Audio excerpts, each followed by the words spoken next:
episode 7 kind of ended on such a harsh note right there that it's kind of hard to just walk away and not address that first. But, I mean, a lot happened in this episode. Yes. It was weird because I feel like this episode was still kind of a slow burn. Like a lot of conversations, then something will happen, and conversations, then something happens. This was a really Cottonmouth heavy episode. They dug a lot into Cottonmouth's history.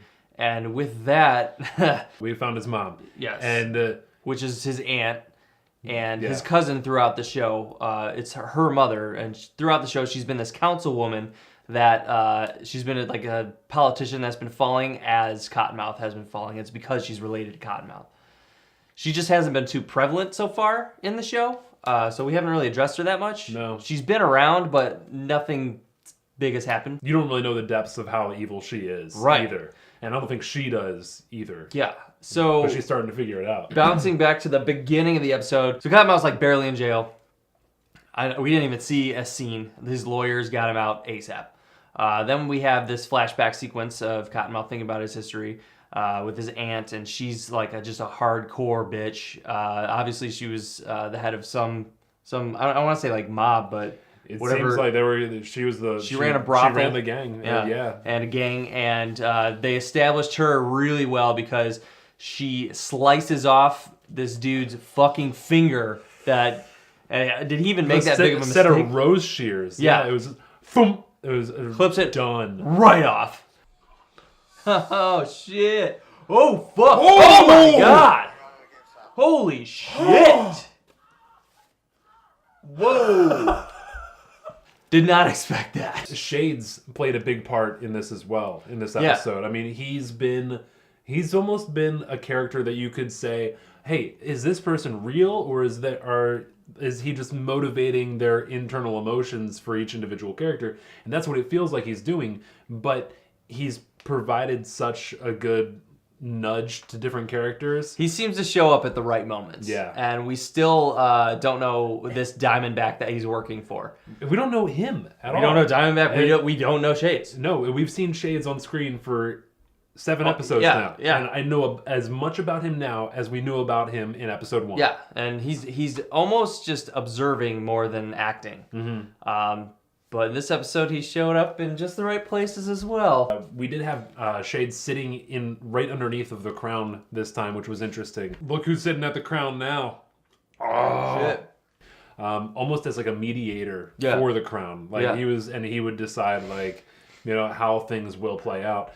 And you saw Cottonmouth take a step up towards the crown and then pull off and everything. You saw this divide between the crown between him and his sister, or his sister, cousin. The councilwoman. So yes, the Cottonmouth and his cousin, the councilwoman.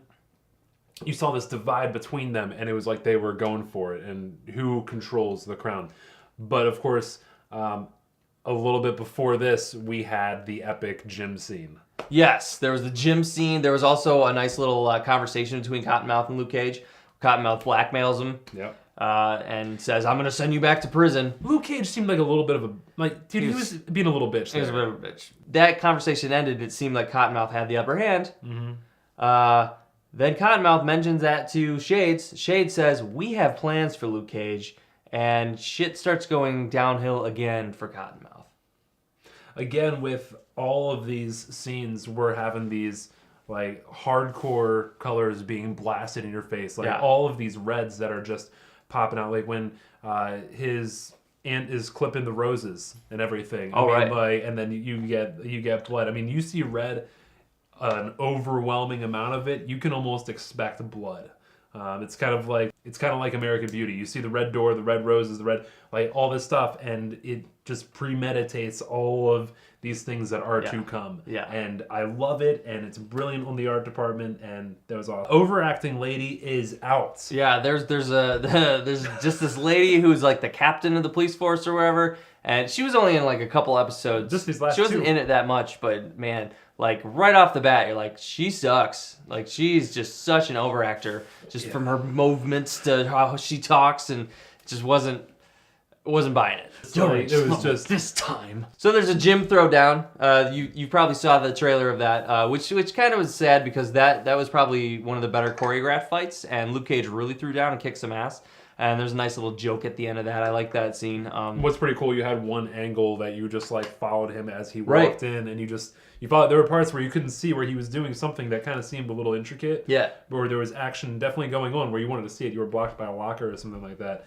They didn't give a shit. They're like, this is how it looks from this position. And after that, Luke Cage has another convo with the night nurse. She gives him a nice little pep talk about, stop being a little bitch, pretty much. Yep. And I think that probably resonated with him. Seems to have. And then it seems like it hit him right here. Oh yeah. Like it just hit him right here. Cottonmouth is hanging out at his clubhouse with his Biggie Smalls poster. His cousin, councilwoman, shows up and fucking murders him. Oh. God damn. Someone's going out that window. What the? Whoa! What? It wasn't premeditated, but she had a freak out.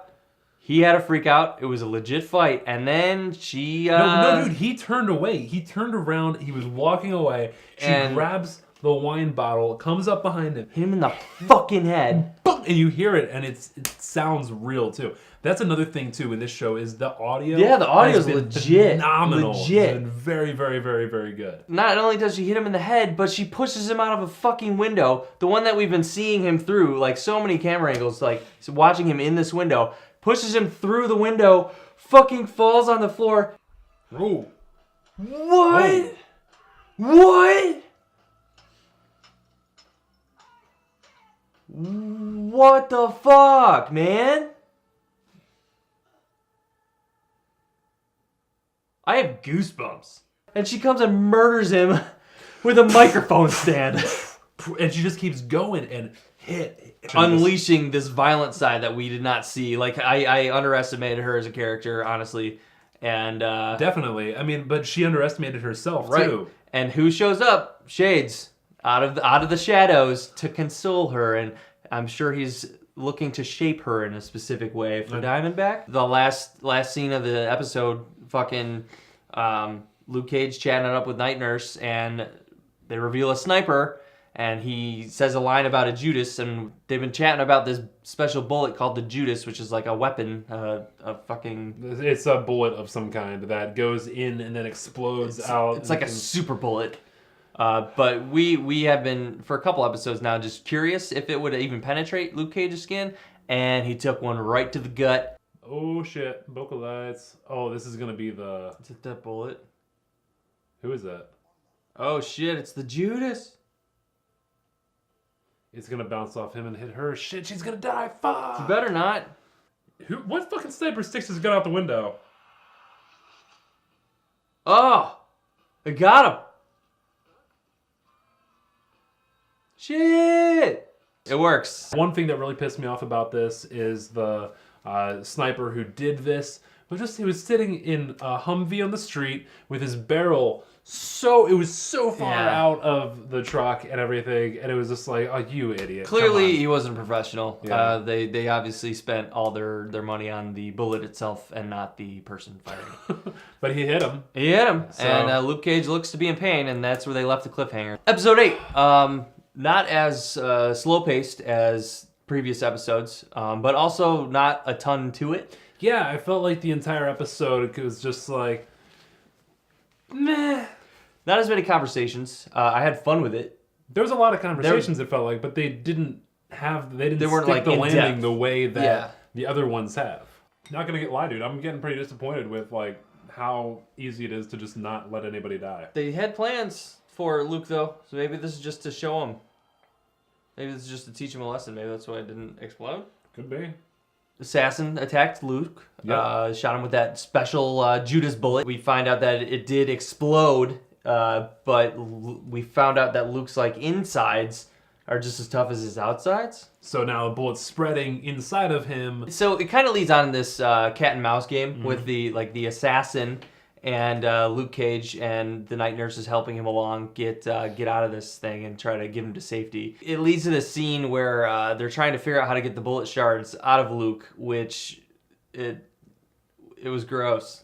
You could hear to this. say the least. I expected like not that much of a problem because they had gone in behind his eye before. Yeah. And it was like, oh, okay, well then, there's a way in, and that makes sense and all. But apparently not. He's got a six-pack that's so hard that even after you get under the muscle, you still can't get through. There's a scene where they take a scalpel and try to cut in, and like the noise is legit, like scraping, like metal scraping on concrete, and it was just. I'll jam it in there. Oh, this is gonna be gross. Can't wait. I really don't like this. Ah!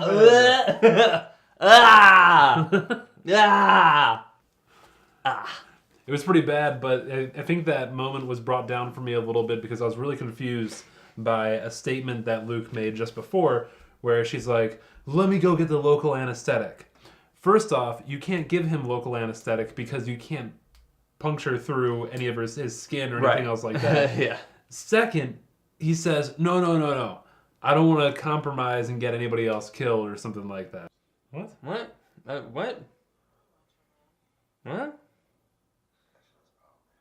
Yeah, I don't want to hurt any. I can't compromise people by taking pain pills. Just a little note, really quick. We have a new white guy. Oh, look, a new nerdy white guy. White guy. Oh, a new white guy. Pretty happy about that. More nerdy than the other one. Wears a sweater with the collar popping out the top. That's right. Then we find out that this assassin that's been hunting down Luke. Oh shit! Damn. Who is this motherfucker? Am I supposed to know him or something? I don't know. Who the fuck are you, dude? Through them chatting it up while this cat and mouse game is playing, actually is Diamondback. So yeah, we found out who Diamondback is, and apparently right now he has a connection with the garbage truck company yeah. as well. And I was a little disappointed. I was hoping Diamondback would be more. I thought it'd be a cooler reveal than just like some guy that's already trying to kill Luke. Yeah.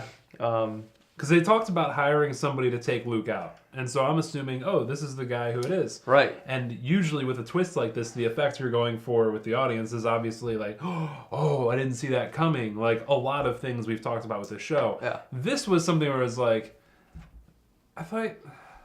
There's an approach they're taking. Okay. Yeah, there's an approach they're taking where Diamondback has a history with Luke. And Luke keeps apologizing while Diamondback keeps trying to kill him. Yeah, again and again. Yeah, I'm curious to see where it goes, but I'm still kind of disappointed where it came from, I guess. Yeah. Yeah, I'm definitely upset. And then at the end of it, it's just like, yeah, I am your brother. The episode wraps up with Diamondback shooting Luke again with another Judas bullet in the shoulder, and then Luke falling into a garbage truck, and the garbage truck just driving away. It didn't compact him or anything like that, though. Yeah. It was just like, all right, it's just time for us to go. So apparently, he just... So I guess the bullet... I was waiting for the bullet to explode again. Again, didn't really seem to explode. Yeah, so I guess we're just left wondering what's going on. I would like to see, like, if there was an explosion or something, a little bit of just like a... Just yeah, like, that'd even be cool. just a little... Yeah. A little something, but... We didn't get much of anything. Yeah. So... And again, we can chalk that up to him being... He's just that tough and all. Yeah. But, I mean... Yeah. It left me wanting quite a bit more, which I'm hoping we're going to get in episode 9. All right, so then we get into episode 9. I'm not going to lie. I feel like I'm watching NCIS or something like that. This was a rough one to get through. Yeah, I mean, it had acid baths, it had stabbings in the eye and shootings in the head and stuff like that. It had people being like, man, that's no big deal. I just handle it right in front. This could have been done really, really well, but I felt bored. I felt like this was like a 3-hour episode. It was rough. I'm just going to write down fluff. This was hard to get through. There was so much fucking fluff in this episode. They take the least interesting characters. I'm so confused with his character. And they give them these long dialogue scenes. I don't care about this at all. And I'm not interested. I'm not interested at all. And Luke in this episode is still suffering from his bullet wounds. And they're just trying to find a way to help him out.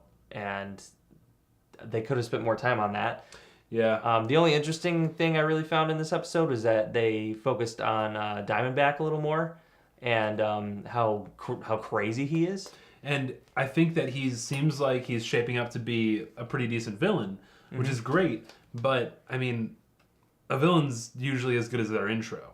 And, I mean, when you see Diamondback's intro, I mean, it's like you see him first, you understand who he is for like half an episode, and then they uncover him, and it's like, he's Diamondback. If Diamondback's intro would have been in the boxing club, when everybody was sitting there and he just walked in and you just assumed, holy shit, that's Diamondback, and they sent a different assassin to go out and kill him, that would have made more sense. Yeah, they had an entire, like, they had every crime family, I guess you could say, all the heads meet, and Diamondback just showed up and straight up murdered, like, almost all of them. Well, he also said that he murdered all of their associates outside as well. Oh, yeah. So that would have been really cool if that was his reveal, where he just shows up and is like, I'm going to kill all you motherfuckers. I would have loved that so much more than how he was introduced as just this random, like, assassin. Still not giving a shit about the councilwoman. Do me a favor, I'm in no position of power. I have a bunch of things that I want to do that I don't want to do that I want you to set up to be taken care of. Go do it. It'll take a couple days. What's stopping him from just killing her and taking over? Shades is, assisting her into power, I guess, and she seems clueless, but comes off like she knows everything, and it's a confusing time. The other thing that's really annoying is that the biggest quality that all of the women in this show have is that they're all strong. That is, I mean, they are all alpha females. That is just how they are. Yeah. And it's just which one is more alpha than the last. Yeah, it's hard it's hard to handle conversations between two alpha females and then other two alpha females. And like you need some kind of dynamic between characters that sets them apart. Show me somebody who's really meek, but at the same time they will influence in a different way. Somebody who's sneaky and everything and isn't so bold and all, but there's it'd be nice to see some different strengths other than I'm a strong woman. Yeah. Not saying that's a bad thing. There's just all the women are coming off like the exact same character in the show. There was a scene where Luke Cage took on a couple of street cops, and there was a cool video where he threw one into the dashboard camera. That was fucking sweet. That was pretty cool. And apparently that's going viral. I like that part. They found the doctor that helped create Luke Cage's powers, and he apparently is the one that's going to help get rid of this like bullet shrapnel that's killing Luke. Come down to my basement or out to my tool shed. Yeah. Oh wow, they're really going out to a tool shed. And he's going to have a whole fucking lab. Is this next to Barton's property? And the solution they came up with is basically an acid bath. His balls are gonna fry, or they're gonna be super silky smooth when he gets out. And that doesn't seem to be working right now. So that's kind of where the episode left off, and I think it's pretty laughable. Yeah, especially the fog machine coming with the acid and everything. That was just it was a little just tacky. It's tacky. Yeah, tacky is the perfect word for it. I think we're far enough now for me to say that this is my least favorite show of all the Netflix Marvel stuff. Unless there's some big fucking turnaround, yeah. There's just not a solid villain, man. There's really not. Like Daredevil's got amazing villains. Fucking Jessica Jones, the Purple Man, was unprecedented, like how good of a villain that was. Yeah. And this is just like, who is the fucking villain here? And it is good. It's still better than like CW shit. The only thing that really moved me color and camera wise throughout this entire episode was when the councilwoman came into the morgue and her cousin was laying on the gurney. You see the councilwoman in a blue dress in a blue morgue with blue walls, and her brother's covered up in this blue. And I was like, oh, that's interesting. And then I realized, you know what? It's pretty easy when you just have okay, make everything blue. And then it's at some point it's not conveying a level of philosophy or mentality. It's just associating colors. And I don't want it to be that obvious what you're doing. You know, sometimes when they're like, oh, it's blue, what they really mean is it's just fucking blue. This is almost doing like day for night a little bit. And that is one of my biggest fucking pet peeves. So overall, kind of a disappointing episode. Obviously, there's just a lot of fluff going on. So hopefully it'll pick up from here, and this episode 10 is the next one, so this will start to lead into the conclusion of the show. So let's hit it. Let's.